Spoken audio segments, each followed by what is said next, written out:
Coming from a middle-class Northern California family, Raven Lang was just another average working 20-something until the supposed miracle of birth changed her life forever.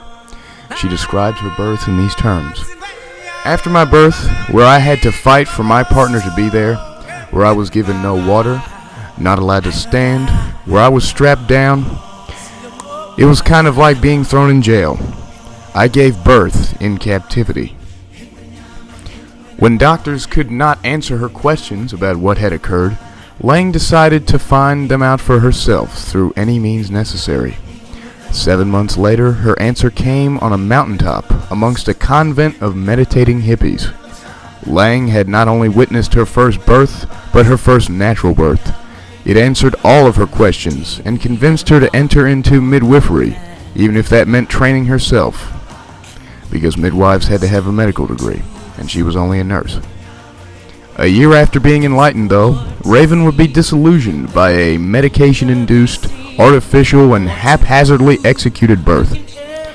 In Lang's words, the doctor had a luncheon appointment, and he ordered some Demerol to slow the process down.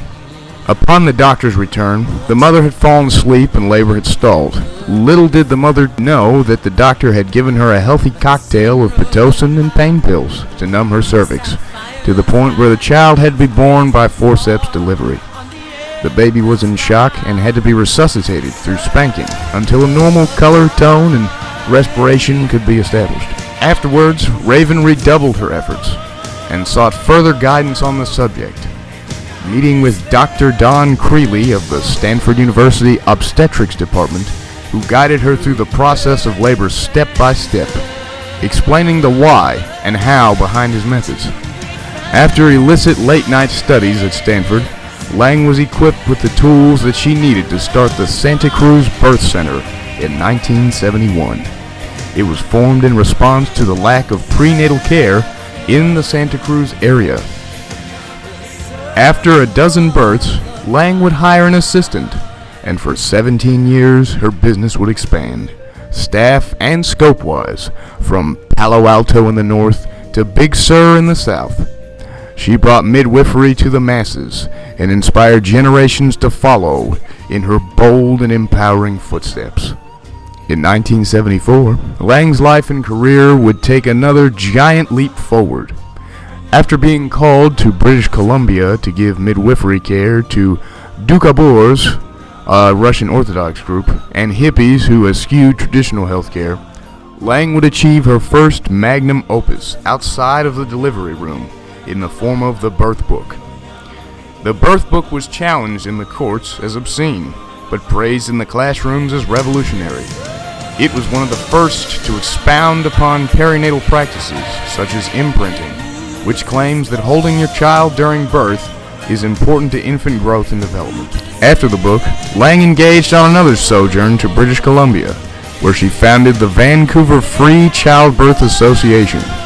Her apprentice at the time, Luba Lyons Richardson, would become as enlightened on the process of birth as Lang once did. In her words, Lang taught me how to be respectful of women and the incredible magic of labor and birth. She taught me to never compromise the mother-child dyad at the cost of an ideal birth. She taught me to allow each woman's journey to be what it will be, and not to judge.